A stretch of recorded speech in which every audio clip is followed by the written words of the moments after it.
जय जगन्नाथ पिला माने आजिर एही भिडियो रे आमे क्लास 6 साइंस रो चैप्टर 3 सुषम खाद्य एवं सुस्थ शरीर उपाय एही विषय रे आमे आलोचना करिबा। एही विषय रे केवल पार्ट 1 विषय रे ही आलोचना करिबा एवं सहज भाव रे शिखिबा। तो आम शरीर को सुस्थ एवं शक्तिशाली रखिया पई हमको कोन करिबा को हेबो।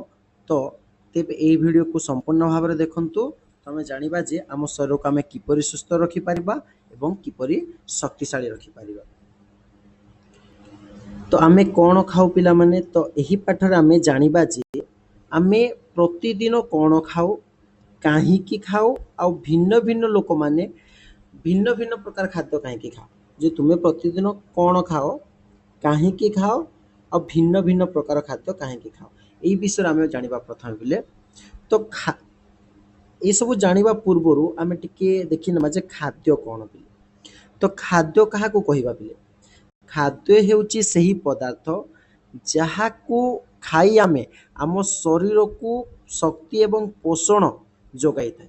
तो जेते बेले आमे जहाको जे पदार्थ को कोन आमे खाद्य भाव में ग्रहण करूछु एवं सही खाद्य खाइबा परे आम शरीर कोन शक्ति मिलुची पोषण एवं सुस्थ पाउची एवं ताहा बिना आमे बंची पारिबा नाही एवं ताहा बिना आमे बंची पारिबा नाही ताहाको आमे खाद्य बोली कि कहिता।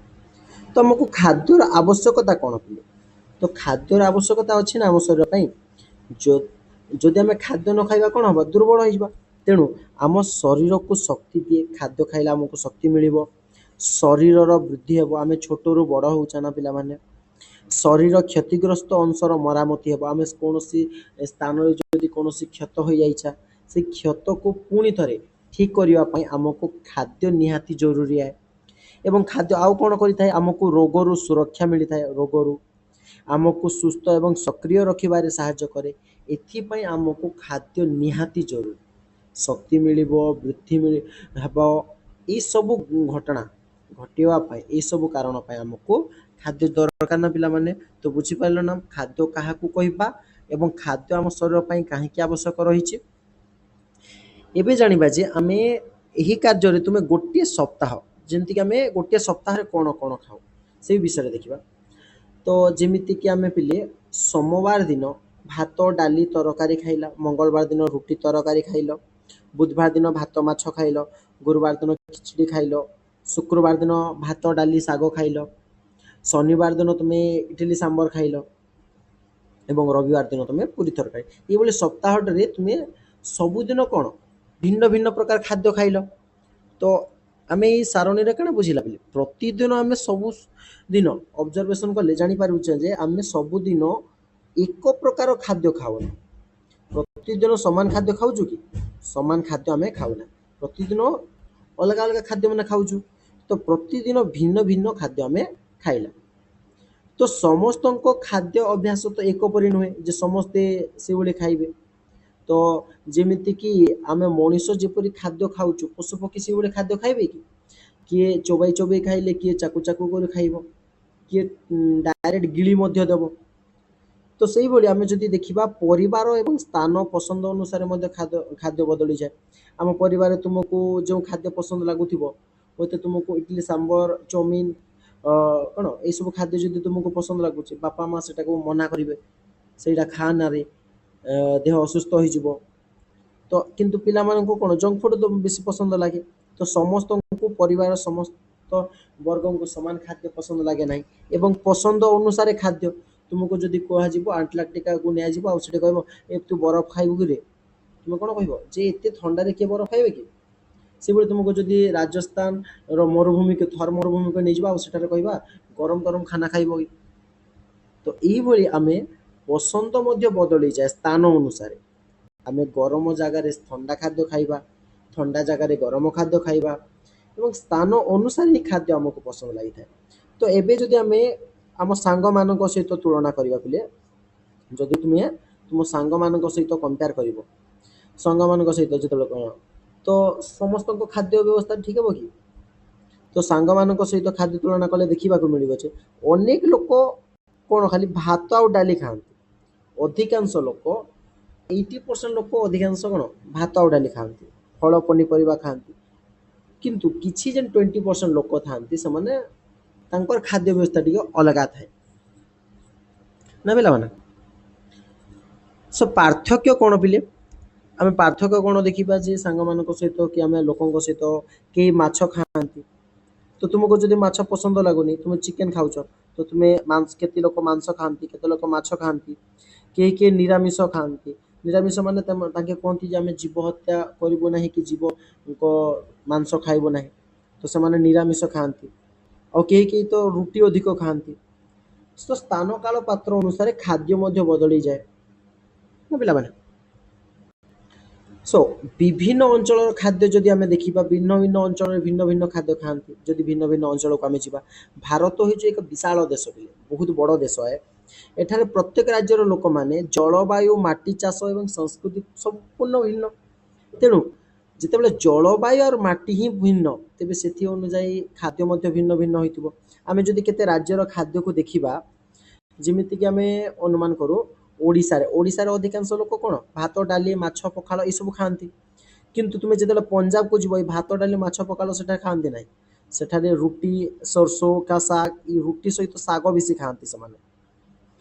ସେଇଭଳି ଗୁଜୁରାଟକୁ ଯଦି ଯିବା, ଆମେ ଢୋକଲା ଆଉ ଥେପଲା ଖାଇବାକୁ ମିଳେ, ଢୋକଲା ଆଉ ଥେପଲା। ତାମିଲନାଡୁକୁ ଯଦି ଯିବ ତୁମେ ଇଡଲି, ସାମ୍ବର, ଡୋସା ଖାଇବାକୁ ମିଳିବ। ତ ସବୁ ଷ୍ଟେଟରେ ସମାନ ଖାଦ୍ୟ ମିଳେନି ପିଲାମାନେ ନା ପିଲା। ସେଇଭଳି ଆମେ ଯଦି ପଶ୍ଚିମବଙ୍ଗକୁ ଯିବା, ପଶ୍ଚିମବଙ୍ଗରେ ଅଧିକାଂଶ ଲୋକ ଭାତ ଆଉ ମାଛ ଖାଆନ୍ତି। ରାଜସ୍ଥାନରେ ଡାଲ ବାଟି ଚୁର୍ମା ଅଧିକ ଖାଆନ୍ତି। କେରଳକୁ ଯଦି ଯିବା ଆମେ ଆପମ୍ ଏବଂ ପୁଟୁ ଅଧିକା ଖାଇବେ। ବିହାରକୁ ଯଦି ଯିବ, ବିହାରରେ ଲିଟି ଚୋଖା ଅଧିକ ଖାଆନ୍ତି। ତ ସବୁ ଷ୍ଟେଟ୍ରେ ଖାଦ୍ୟ ମଧ୍ୟ ଅଲଗା ଅଲଗା ପିଲାମାନେ, ସମସ୍ତେ ଏକା ଖାଦ୍ୟ ଖାଆନ୍ତି ନାହିଁ, ଯେହେତୁ ଜଳବାୟୁ ଉପରେ ଡିପେଣ୍ଡ କରୁଛି। ବିଭିନ୍ନ ରାଜ୍ୟରେ ଯେହେତୁ ଜଳବାୟୁ ଉପରେ ହିଁ ଡିପେଣ୍ଡ କରୁଛି, ସେଠାରେ ଚାଷ ମଧ୍ୟ ଅଲଗା ଅଲଗା ହୁଏ। ଯେମିତିକି ଆମେ ଓଡ଼ିଶାରେ ଧାନ ଚାଷ କରୁଛୁ, ସେଭଳି ପଞ୍ଜାବର ଅଧିକାଂଶ ଗହମ ଚାଷ ହେବ। ଏଠାରେ ଧାନ ଚାଷ ହେଉଛି, ଜଣେ ଚାଉଳ ମିଳିଗଲା, ତ ଚାଉଳ ମିଳିବ ବୋଲିକି ସିନା ସେ ଭାତ ଖାଇବ। କିନ୍ତୁ ଯେଉଁ ସ୍ଥାନରେ ଗହମ ଚାଷ ହେଉଛି, ଗହମରୁ ଭାତ ହେବ ନା, ଭାତ ହେବ କି? ସେଠାରେ କ'ଣ ଖାଇବେ ସେମାନେ? ରୁଟି ଖାଇବେ ଅଧିକାଂଶ। ଗୁଜୁରାଟରେ ବାଦାମ ଏବଂ କପା ଅଧିକା ହୁଏ। ତାମିଲନାଡୁରେ ଧାନ ଚାଷ ହୁଏ। କେରଳକୁ ଯଦି ଆମେ ଯିବା, ଯେଉଁଆଡ଼େ ଗଲେ ବି ନଡ଼ିଆ ଏବଂ ମସଲା ମିଳିବ। ରାଜସ୍ଥାନରେ ବାଜରା, ଆସାମରେ ଚା, ପଶ୍ଚିମବଙ୍ଗରେ ଧାନ ଆଉ ପାଟ। ଏଇଭଳି ଭିନ୍ନ ଭିନ୍ନ ସ୍ଥାନରେ ଭିନ୍ନ ଭିନ୍ନ ଚାଷ ମଧ୍ୟ ହୋଇଥାଏ। ତ ଏବେ ଦେଖିବା ଯେ ଆମ ଦେଶର ଖାଦ୍ୟର ବିବିଧତା କାହିଁକି ବା ଏତେ ଭିନ୍ନ ଭିନ୍ନ ରହିଛି କାହିଁକି?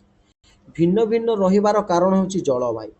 ଜଳବାୟୁ ସ୍ଥାନ ଅନୁସାରେ ହିଁ ହୋଇଥାଏ ଏବଂ ଜଳବାୟୁ କ'ଣ ନିର୍ଭର କରୁଛି କେଉଁ ଜାଗାରେ କେଉଁ ଚାଷ ହୋଇପାରିବ।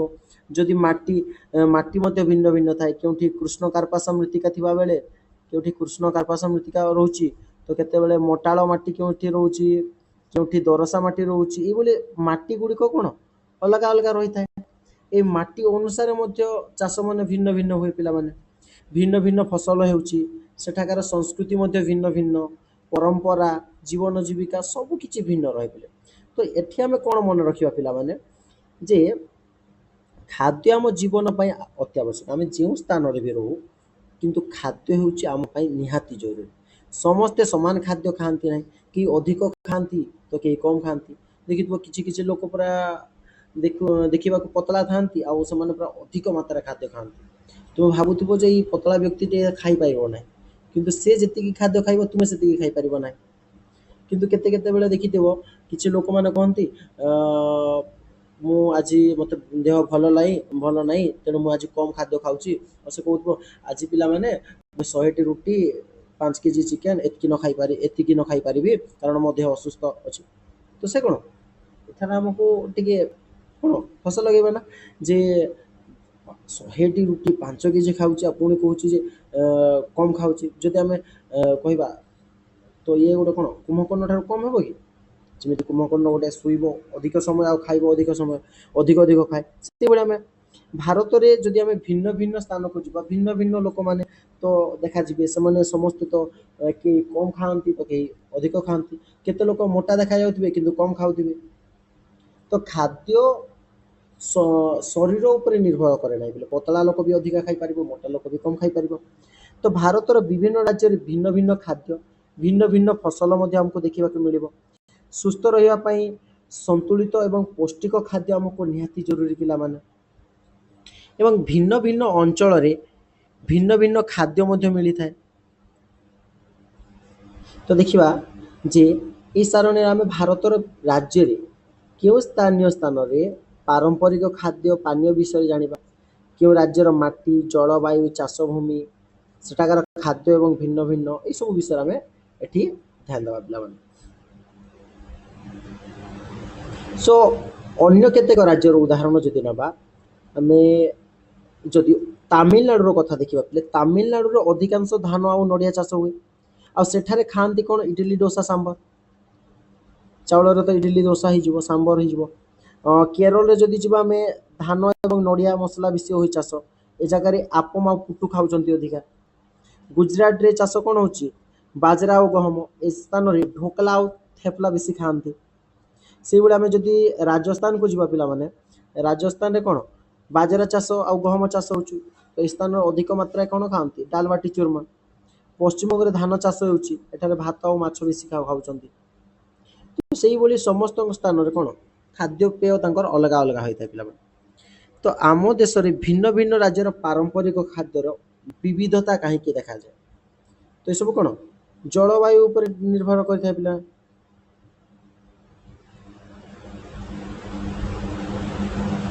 ତ ଯେମିତିକି କେଉଁ ସ୍ଥାନରେ ଭାତ, ଡାଲି, ରୁଟି, କ୍ଷୀରି, ଦହି ଏଇଭଳି ଖାଦ୍ୟ ଖାଆନ୍ତି ନା। ତ ସବୁ ସ୍ଥାନରେ ପିଲେ ସମସ୍ତେ ଭିନ୍ନ ଭିନ୍ନ ପ୍ରକାର ଖାଦ୍ୟ ଖାଆନ୍ତି। କେବଳ କେତେକ ରାଜ୍ୟର ବିଶେଷ ଖାଦ୍ୟ, ଯେମିତିକି ଆମେ ଦେଖିବା ଓଡ଼ିଶାରେ ପଖାଳ ଆଉ ପୋଡ଼ପିଠା ପିଲେ ଫେମସ୍ है।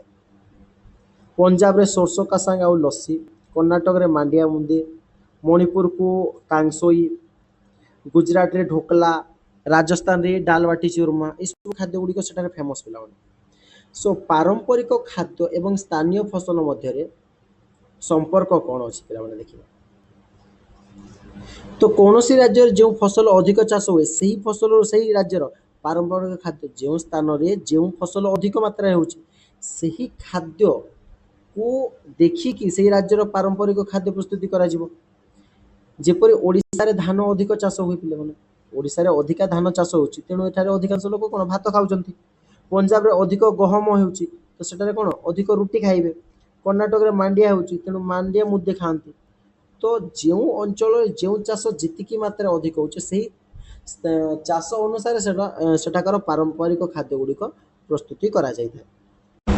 ତ ଏବେ ଦେଖିବେ ପିଲାମାନେ, ମୁଖ୍ୟ କଥା, ଭାରତ ଏକ କୃଷି ପ୍ରଧାନ ଦେଶ। ଭାରତରେ ଅଧିକାଂଶ କ'ଣ କୃଷି ଉପରେ ନିର୍ଭର କରନ୍ତି। ଭିନ୍ନ ଭିନ୍ନ ମାଟି, ଜଳବାୟୁ ମଧ୍ୟ ଭିନ୍ନ ରହିଥାଏ। ସ୍ଥାନୀୟ ଫସଲ ଆଧାରରେ ତାଙ୍କ ପାରମ୍ପରିକ ଖାଦ୍ୟ ଗୁଡ଼ିକ ପ୍ରସ୍ତୁତି କରାଯାଏ। ଖାଦ୍ୟ ଉପରେ ସଂସ୍କୃତି, ପରମ୍ପରା ଏବଂ ଖାଦ୍ୟ ରୁଚିର ପ୍ରଭାବ ମଧ୍ୟ ରହିଛି। ଏବେ ଦେଖିବା ଯେ ଆମେ ସୁଷମ ଖାଦ୍ୟ ବା ଆମ ଶରୀର, ସୁସ୍ଥ ଶରୀର ଉପରେ କ'ଣ ନିର୍ଭର କରୁଛି। ଯେମିତିକି ସୁଷମ ସେହି ଖାଦ୍ୟ ଯେଉଁଥିରେ ଶରୀରର ଆବଶ୍ୟକତା ବା ସମସ୍ତ ପୋଷକ ତତ୍ତ୍ୱ ମିଳିଥାଏ। यानी ଆମେ ଯେତେବେଳେ ଖାଦ୍ୟ ଖାଉଛୁ, ଶରୀରକୁ ସେଇ ଖାଦ୍ୟରୁ ଯଦି ସମସ୍ତ ପ୍ରକାର ପୋଷକ ମିଳୁଛି, ଯେମିତିକି ଶ୍ୱେତସାର, ପ୍ରୋଟିନ୍, ଚର୍ବି, ଭିଟାମିନ୍, ଖଣିଜ ଲବଣ, ଜଳ, ତନ୍ତୁ, ଏ ସବୁ ଯଦି ଆମକୁ ଠିକ୍ ପରିମାଣରେ ମିଳିପାରୁଛି, ତେବେ ଆମେ ତାକୁ କ'ଣ କହିପାରିଲେ ସୁଷମ ଖାଦ୍ୟ ବୋଲିକି କହିପାରିବା। ଆଉ ସୁଷମ ଖାଦ୍ୟ ଖାଇଲେ ଆମ ଶରୀର ସୁସ୍ଥ ଏବଂ ଶକ୍ତିଶାଳୀ ଏବଂ କ'ଣ ରୋଗମୁକ୍ତ ହୋଇଥାଏ ଏବଂ ଆମ ଶରୀରର ରୋଗ ପ୍ରତିରୋଧକ ଶକ୍ତି ମଧ୍ୟ ବଢ଼ିଥାଏ ପିଲାମାନେ। ସୋ ଏହି କାର୍ଯ୍ୟର ଉଦ୍ଦେଶ୍ୟ ହେଉଛି ଯେ ବୟସ୍କ ଲୋକଙ୍କ ଠାରୁ ଆମେ ବୋଲି ଜାଣିବା ପୂର୍ବର ଲୋକମାନେ କ'ଣ ଖାଉଥିଲେ, କିପରି ରୋଷେଇ କରୁଥିଲେ, ଆଉ ବର୍ତ୍ତମାନ କେଉଁ ପରିବର୍ତ୍ତନ ସବୁ ହେଇଛି। ଯଦି ବୟସ୍କ ଲୋକଙ୍କୁ ଆମେ ପଚାରିବା ପାଇଁ ଆମେ କ'ଣ କ'ଣ ପଚାରିବା ପିଲା ବୟସ୍କ ଲୋକଙ୍କୁ, ଆପଣ ପୂର୍ବରୁ କେଉଁ ପ୍ରକାର ଖାଦ୍ୟ ଖାଉଥିଲେ, ସେମାନେ କିପରି ଖାଦ୍ୟ ଖାଉଥିଲେ, ବର୍ତ୍ତମାନ କେଉଁ ପ୍ରକାର ଖାଦ୍ୟ ଖାଉଛନ୍ତି, ପୂର୍ବରୁ ଖାଦ୍ୟ କିପରି ରୋଷେଇ କରାଯାଉଥିଲା, ବର୍ତ୍ତମାନ କେଉଁ ଉପକରଣରେ ରୋଷେଇ କରୁଛନ୍ତି, ରୋଷେଇ ପ୍ରଣାଳୀରେ କେଉଁ କେଉଁ ପରିବର୍ତ୍ତନ ହେଇଛି, ଏହିସବୁ ପରିବର୍ତ୍ତନ କାହିଁକି ହୋଇଛି, ଏହିସବୁ ବିଷୟରେ ଆମେ ସେଇ ବୟସ୍କ ବ୍ୟକ୍ତିମାନଙ୍କୁ ପଚାରିବା ଯଦି ସେମାନେ ସମ୍ପୂର୍ଣ୍ଣ ଉତ୍ତର ଦେଇପାରିବେ। ତ ଏବେ ଦେଖିବା ଯେ ପାରମ୍ପରିକ ଚୁଲି, ଯେତେବେଳେ ପୂର୍ବରୁ ଚୁଲି କିପରି ହେଉଥିଲା, କାଠ ଘଷି କିମ୍ବା କୋଇଲା ଜାଳୁଥିଲେ, ଏଥିରୁ କ'ଣ ଧୂଆଁ ମଧ୍ୟ ବାହାରୁଥିଲା, ରୋଷେଇ କରିବାକୁ ଅଧିକ ସମୟ ଲାଗୁଥିଲା ପାରମ୍ପରିକ ଚୁଲି। କିନ୍ତୁ ଯେତେବେଳେ ଆଧୁନିକ ଗ୍ୟାସ୍ ଯେତେବେଳେ ବାହାରିଲା, ଏବେ ଆମେ କ'ଣ LPG ଗ୍ୟାସ୍ ବ୍ୟବହାର କରୁଛୁ, ଲିକ୍ୱିଫାଏଡ୍ ପେଟ୍ରୋଲିୟମ ଗ୍ୟାସ୍। ତ ଏହି ଗ୍ୟାସ୍ରେ କ'ଣ ଆମେ ଶୀଘ୍ର ରୋଷେଇ ହୁଏ ଆଉ ଧୂଆଁ ମଧ୍ୟ କମ୍ ବାହାରୁଛି ପିଲେ। ସେଥିରେ ଧୂଆଁ ବାହାରିବ, ଏଥିରେ ଧୂଆଁ ବାହାରିବ ନାହିଁ। ବ୍ୟବହାର କରିବା ମଧ୍ୟ ସହଜ ହେଉଛି ପୂର୍ବରୁ ଏବେକାର ଜମାନାରେ। ଏବଂ ଆଗରୁ କ'ଣ କରୁଥିଲେ ପିଲାମାନେ, ଶିଳ ଆଉ ଶିଳପୁଆ, ଶିଳ ଆଉ ଶିଳପୁଆ ମାନେ ଦେଖିଥିବ ବୋଲେ ଘର ମାନଙ୍କୁ ଏଇଭଳି ଗୋଟେ ଥାଏ ଏବଂ ଏଥିରେ ଶିଳପୁଆ ଇଏ ହେଉଛି ଶିଳ, ତ ଯେଉଁଥିରେ କି ମସଲା ବାଟିବା ପାଇଁ ବ୍ୟବହୃତ କରାଯାଉଥିଲା। ଆଉ ହାତରେ ବାଟିବାକୁ ପଡୁଥିଲା ପିଲାମାନେ, ଏଠି ହାତ ରଖିବ, ଏପଟେ ଗୋଟେ ହାତ, ଏପଟେ ଗୋଟେ ହାତ ରଖିବ, ଆଉ ଏଥିରେ ଯିଏକି ଜିନିଷ ଦେଇକି ତୁମେ ତାକୁ ବାଟି ପାରିବ। ସମୟ ଏବଂ ପରିଶ୍ରମ ମଧ୍ୟ ଅଧିକ ଲାଗୁଥିଲା, କିନ୍ତୁ ସମୟ ପରିଶ୍ରମ ଅଧିକ ଲାଗିଲେ ମଧ୍ୟ ସେସବୁ ଖାଦ୍ୟ ବହୁତ ଟେଷ୍ଟି ଥିଲା ପିଲାମାନେ। କିନ୍ତୁ ବର୍ତ୍ତମାନ ଏବେ ଯେତେବେଳେ ସମୟର ପରିବର୍ତ୍ତନ ଫଳରେ କ'ଣ ହେଲା, ଏବେ ବୈଦ୍ୟୁତିକ ଗ୍ରାଇଣ୍ଡର ଆସିଗଲା ପିଲାମାନେ, ଯେଉଁଟାକି ବିଦ୍ୟୁତରେ ଚାଲୁଛି। ଅଳ୍ପ ସମୟରେ ଆମେ ସାଙ୍ଗେ ସାଙ୍ଗେ ଗୋଟେ ଗ୍ରାଇଣ୍ଡରରେ ଅଳ୍ପ ସମୟରେ ଆମେ ଶୀଘ୍ର ବାଟିଦେବା। ଏଠି ଆମେ କ'ଣ କପ୍ ଲଗାଇଦେଲା, ଭର୍ତ୍ତି କରିଦେଲା ଜିନିଷ ଗୁଡ଼ିକ, ଆଉ ଏଠାରେ ଦେଖିଥିବ ସୁଇଚ୍ ଥିସି, ସୁଇଚ୍କୁ ଆମେ ଯେତେବେଳେ ଅନ୍ କରିଦେବା ସାଙ୍ଗେ ସାଙ୍ଗେ ହେଇଯିବ ପିଲେ। ଏବଂ ପରିଶ୍ରମ ବି କମ୍ ଲାଗୁଛି, ସେସବୁ କାର୍ଯ୍ୟରେ ପରିଶ୍ରମ ଅଧିକ ଲାଗୁଥିଲା, ହାତରେ ବଳ ପ୍ରୟୋଗ କରିବାକୁ ପଡ଼ୁଥିଲା। କିନ୍ତୁ ଏବେ କ'ଣ, ହାତରେ ଆଉ ବଳ ପ୍ରୟୋଗ କରିବାକୁ ତ ପଡ଼ିବ ନାହିଁ, ଆଉ ଏସବୁ ତ ବିଦ୍ୟୁତରେ କାର୍ଯ୍ୟ ଚାଲୁଛି।